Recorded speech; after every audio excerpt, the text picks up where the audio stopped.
Hello, welcome back to all of the Street Fighters. We're going through almost all of the Street Fighters and taking a look at how the series has changed and evolved over time. I hope you've watched some of the previous episodes. This one is quite a special Street Fighter game, as you'll see. We've previously looked at Street Fighter 1, we've looked at 3 different Street Fighter 2s, and we've started our approach to the Street Fighter Alpha series. So this one came a bit out of left field. This is Street Fighter the movie, the game. You might have never seen Street Fighter the movie, and probably keep it that way, it's terrible.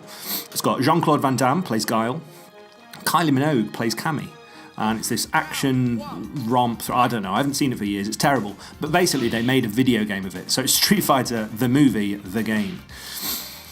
Oh god, where to begin? Although this game it's a laughingstock in a lot of ways, it's ridiculous.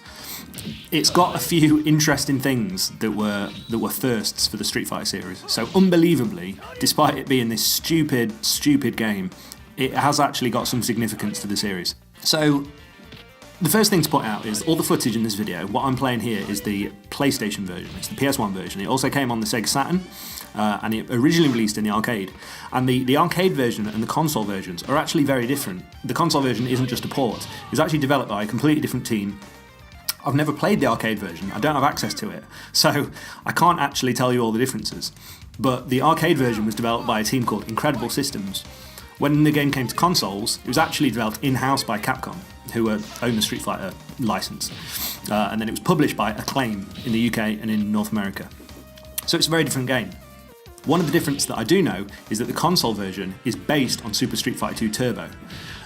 What you'll see in the footage is that it uses these weird digitized sprites. Kind of looks like Mortal Kombat, that's the comparison.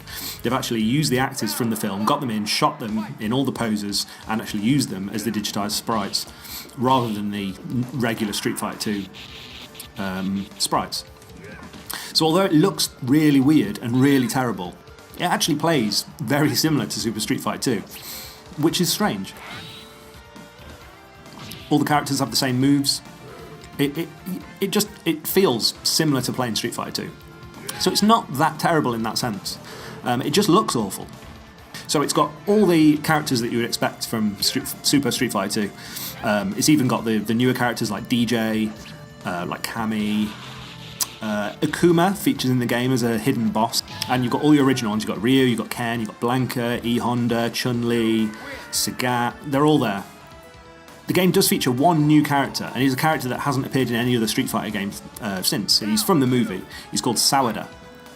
Now Sawada has actually appeared in promotional art for Street Fighter 5. They put out these character cards that featured characters that weren't actually in the game. But I don't know, people have kind of looked at them and thought, oh, are these going to be DLC or whatever, but most of them haven't turned out to be. And anyway, there was one for Sawada, which is kind of weird because he only appeared in this terrible Street Fighter game that nobody remembers. So Street Fighter the movie, the game was actually a PS1 launch title in North America. So imagine going and picking up your brand new CD-ROM console that's super exciting, got like Wipeout, Crash Bandicoot, Ballerina to Shinden, Tekken, or you could play Street Fighter the movie, the game. Just crushing. So the game has different modes that you can play. There isn't just arcade mode. There is arcade mode, it's called Street Battle in Street Fighter the movie, and it's structured very similar to your traditional Street Fighter mode. There's also a mode called Movie Battle, which is essentially a story mode, and it follows the plot of the movie. And this is one of the firsts for Street Fighter the movie. It was the first Street Fighter game to feature a full story mode. And they didn't actually bring back the story mode until Street Fighter V, which is the most recent Street Fighter release. So that's kind of crazy. And by story mode, I mean it's got branching paths. You'll be able to select where you go. You know, do you want to go to the docks and fight Ryu, or do you want to go to the club and fight Vega? Or it follows the plot. It's got little cutscenes, and yeah, it's got branching paths. So that's quite interesting. There's also your versus mode, as you would expect, and there's a trial mode where you pick a character and then you have to fight an enemy, and it's kind of a score and time battle. So the other first for Street Fighter the movie, the thing that Street Fighter the movie debuted, is the EX Specials. And EX Specials are just in every other Street Fighter game going forward, but they were first seen in Street Fighter the movie, which I just find bizarre. So what an EX Special is, when your super combo meter is built up to a certain level, you can do more powerful versions of your regular moves. So you know, for example, you might do a Hadouken with Ryu, but use 2 punch buttons instead of 1, and you know, it's a different color fireball. It does slightly more damage, or maybe they've got more frames of invincibility, or they're just slightly altered versions of your regular moves. And as I say, they feature in more or less every Street Fighter going forward. They're just a real common thing. EX Specials, they become common. And yeah, it's so weird that they debuted in this game. It's bizarre. So similar to Super Street Fighter 2 Turbo and Street Fighter Alpha, this has got the super combos. So when that meter's full to the top, you can do a big special move, which will make the screen explode. It's a big, powerful ending. It'll do loads of damage. So that's also in this. So Street Fighter the movie. Yeah, I wouldn't recommend the game. It's such an odd one. There's nothing else in the series like it. I mean, I guess there's no other Street Fighter the movies, well, apart from the animated movie, but I can't say disaster, but it's just weird. It came so out of left field, and it doesn't have a purpose. It doesn't have a place. I don't know.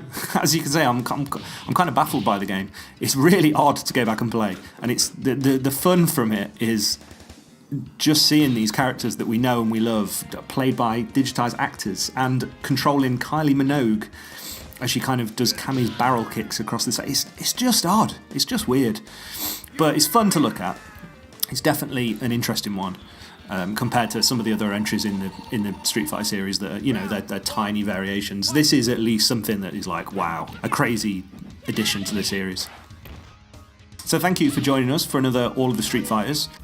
We don't have any more Street Fighter the movie games to play. Thankfully, this is the only one. Next time, I think we will be looking at Street Fighter Alpha 2, so the sequel to Street Fighter Alpha, which is the game we looked at last time. Added loads of new characters, favourites that we'll see again and again, and some other really cool stuff. It was a massive game, and I can't wait to look at it because I absolutely love it. So I hope you can join us.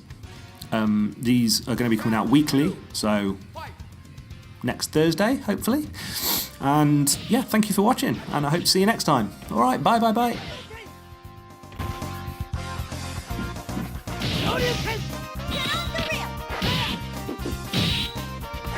Get on the rail!